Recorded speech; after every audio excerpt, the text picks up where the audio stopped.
Hello everyone, home science tutorial class में आप सभी का स्वागत है। तो आज की वीडियो में हम देखेंगे किशोरावस्था में गत्यात्मक विकास, इसको इंग्लिश में हम बोलते हैं मोटर डेवलपमेंट।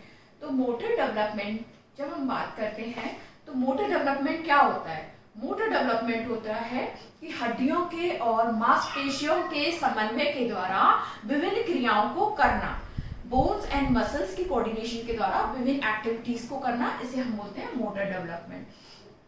तो यदि मैं किशोरावस्था में बात करूं, बॉयज की अगर बात करूं तो बॉयज में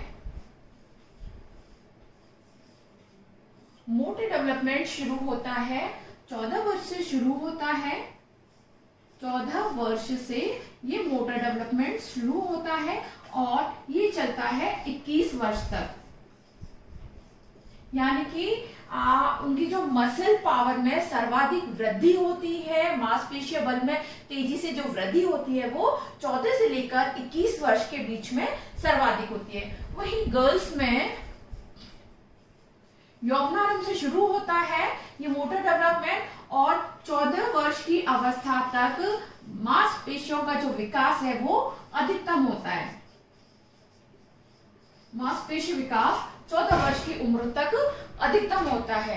तो मांसपेशियों का जब विकास होता है तो मांसपेशियों के विकास के कारण विभिन्न प्रकार की गतिविधियों को, विभिन्न प्रकार की क्रियाओं को लड़के और लड़कियां करने लगते हैं। तो लड़कियां जो है ऐसे कार्य को करती है जिसमें पेशीय समन्वय अधिक दिखाई देता है, जैसे कि डांस करना, बहुत ही कलात्मक ढंग से डांस करना, जिम्नास्टिक करना, ये करने लगते हैं। वहीं लड़के ऐसी क्रियाओं को करते हैं जिनमें कि उनको मांसपेशीय बल अधिक दिखाने का अवसर मिलता है, व्यायाम करते हैं, एक्सरसाइज करते हैं, विभिन्न प्रकार के खेलों में प्रदर्शन करते हैं। तो ये तो हुआ किस एज ग्रुप में गत्यात्मक विकास होता है।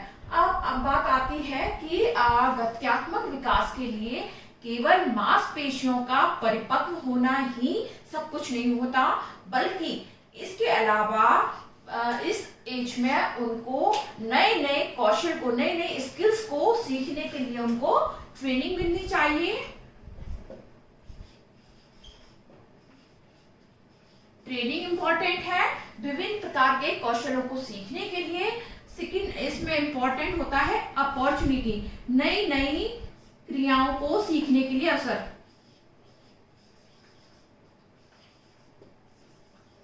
अपॉर्चुनिटीज मिलनी चाहिए। और इसके अलावा सबसे जो इंपॉर्टेंट है वो है मोटिवेशन। मोटिवेशन का मतलब होता है अभिप्रेरण, यानी कि उनको प्रेरणा मिलनी चाहिए नए नए स्किल्स को सीखने के लिए। तो गत्यात्मक विकास के लिए मांसपेशियों की विकास के साथ साथ उनको ट्रेनिंग जरूरी है ताकि वो नए कौशलों को सीखने के उनको अवसर मिले, नए नए अपॉर्चुनिटीज मिलनी चाहिए और मोटिवेशन मिलनी चाहिए जिसके द्वारा वो नए कौशलों को सीख सकें और नई चीजों को सीखने के लिए उनको प्रेरणा मिलती रहे। तो मोटिवेशन एक बहुत इंपॉर्टेंट रोल प्ले करता है, जिसमें माता पिता उनको नई क्रियाओं को सीखने के लिए प्रेरित कर सकते हैं। स्कूल में टीचर्स भी उनको नई नई गतिविधियों को, नई नई क्रियाओं को सीखने में सहयोग प्रदान कर सकते हैं। तो मोटिवेशन का सबसे बेस्ट एग्जांपल मैं आपको देती हूँ, थॉमस एडिसन। ये बहुत बड़े साइंटिस्ट हैं जिन्होंने कि विद्युत बल्ब का आविष्कार किया है और ये अपने चाइल्डहुड टाइम में इनको स्कूल से निकाला गया था। इनको मेंटली रिटार्डेड यानी कि मंदबुद्धि बालक घोषित किया गया था और उनको इसी कारण से निकाल दिया गया था। इसके बाद इनकी माँ का मोटिवेशन इतना ज्यादा था कि उन्होंने उनको इतना मोटिवेट किया, साइंस में इनकी रुचि थी तो उनको साइंस एक्टिविटीज में इतना ज्यादा इन्वॉल्व किया कि वो एक बड़े बड़े उन्होंने आविष्कार किए। तो ये हुआ मोटिवेशन का रोल। तो इस तरह से हमने देखा गत्यात्मक विकास। तो आज हम अपना सेकंड टॉपिक शुरू करने जा रहे हैं जो कि है किशोरावस्था में यौन विकास।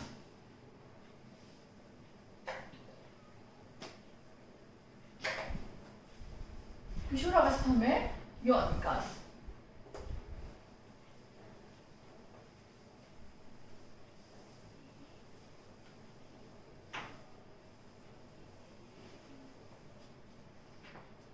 किशोरावस्था में यौन विकास,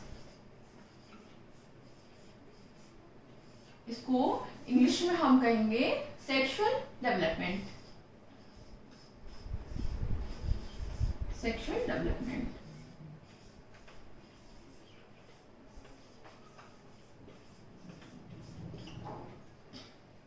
तो बाल्यावस्था तक जो जनन ग्रंथियां होती हैं, सेक्स ऑर्गन्स होते हैं, वो अपरिपक्व होते हैं और अपने कार्य के लिए यानी कि संतानोत्पत्ति की क्षमता उसमें नहीं होती। लेकिन यौवनारंभ से ही जो जनन ग्रंथियां हैं, जनन अंग हैं, वो विकसित होने लगते हैं।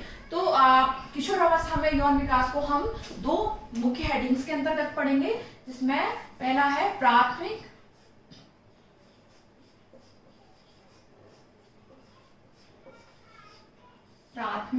लैंगिक लक्षण,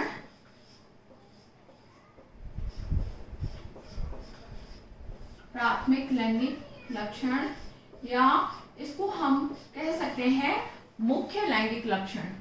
प्राथमिक, या इसको हम कह सकते हैं मुख्य लैंगिक लक्षण। इंग्लिश में इसको बोलते हैं प्राइमरी सेक्स कैरेक्टरिस्टिक्स।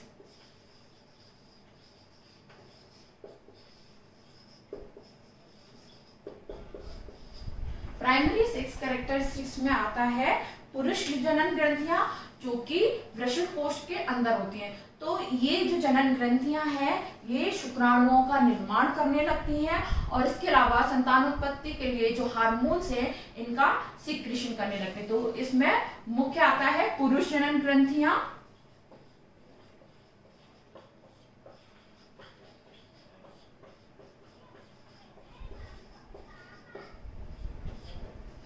लगभग 14 से 15 वर्ष की उम्र के बीच में पुरुष जनन ग्रंथियां परिपक्व हो जाती हैं, अपने कार्य करने लगती हैं और इसका पता चलता है स्वप्न दोष से।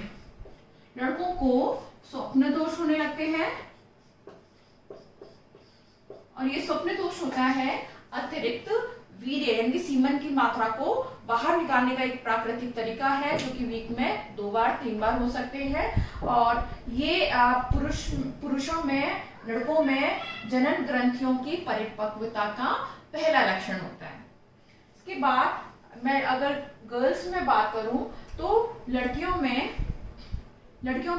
प्रमुख जो जनन अंग होता है वो होता है अंडाशय, और अंडाशय का मुख्य कार्य है अंडे का यानी कि एग का निर्माण करना। इसके अलावा इसे संतानोत्पत्ति के लिए जो आवश्यक हार्मोन्स है, जैसे प्रोजेस्टेरॉन, पुटक हार्मोन्स, कार्पस ल्यूटियम, इन हार्मोन्स का भी सिक्रीशन होने लगता है।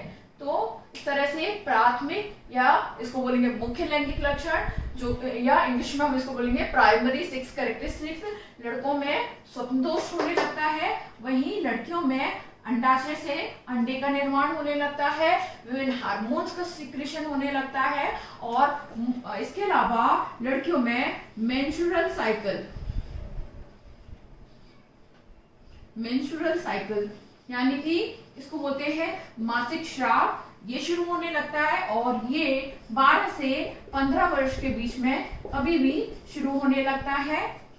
प्रथम मासिक स्राव के समय पीरियड्स इरेगुलर रहते हैं, नियमित नहीं होते, और 28 से 30 दिन के बाद ये मासिक स्राव होने आ जाता है, जो कि 3 डेज तक, 3 दिन तक रहता है। शुरू में जैसे ही ये पीरियड शुरू होते हैं, लड़कियों को हाथ पैर, कमर में दर्द, सिर में दर्द होने लगता है।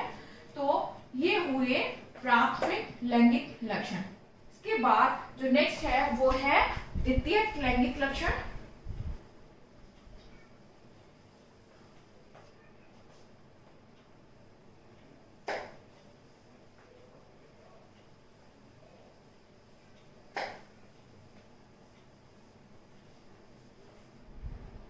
द्वितीयक लैंगिक लक्षण यानी कि प्राथमिक लैंगिक लक्षण तो है ही है, लेकिन इसके अलावा शरीर में अन्य परिवर्तन भी हो रहे हैं, और वो अन्य परिवर्तन शरीर में किस प्रकार से दिखाई देते हैं, इसको बोलते हैं द्वितीयक लैंगिक लक्षण। तो सेकंड है द्वितीयक, या इसको हम बोलते हैं गौण। द्वितीयक लैंगिक लक्षण।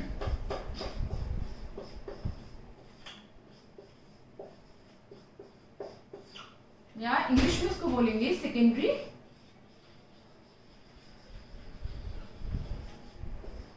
Sex characteristics.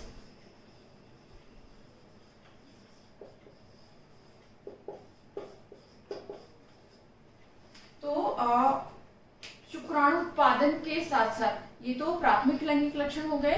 Secondary sex characteristics में आएंगे कि शरीर के अंतर्गत जनन ग्रंथियों के परिपक्व होने के कारण और क्या लक्षण दिखाई दे रहे हैं। तो यदि मैं लड़कों में बात करूं तो लड़कों में दाढ़ी मूंछ आने लगती है। इसके अलावा लड़कों में जो ऑयल ग्लैंड्स हैं वो बहुत ज़्यादा परिपक्व ऑयल सिक्रीशन करने लगती हैं, जिसके कारण लड़कों में कील मुहासे होने लगते हैं, त्वचा का रफ होना, खुरदुरी होना, और उनके जो स्वेट ग्लैंड्स हैं, श्वेत ग्रंथियां जो है वहां से पसीने का सिक्रेशन होने लगता है, पसीने में एक अजीब सी स्मेल आने लगती है। और इसके अलावा लड़कों में मुख्य द्वितीयक लैंगिक लक्षण यही होते हैं। लड़कियों में यदि मैं बात करूं द्वितीयक लैंगिक लक्षण की, तो हिप्स में उनकी वृद्धि होने लगती है, वो गोल हो जाते हैं। इसके अलावा लड़कियों में भी श्वेत ग्रंथियों से पसीना आने लगता है, ऑयल ग्लैंड्स के एक्टिवेशन के कारण त्वचा पर कील मुहासे हो जाते हैं, स्वर उनका बारीक हो जाता है, स्तन ग्रंथियों में वृद्धि के कारण, वसा के जमाव के कारण जो वक्ष स्थल है वो उभर कर आ जाता है।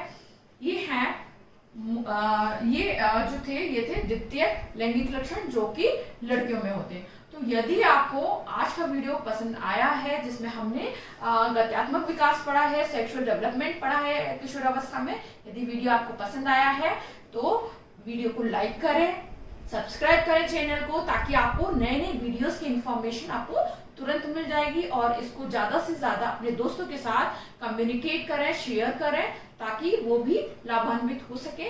थैंक यू, धन्यवाद।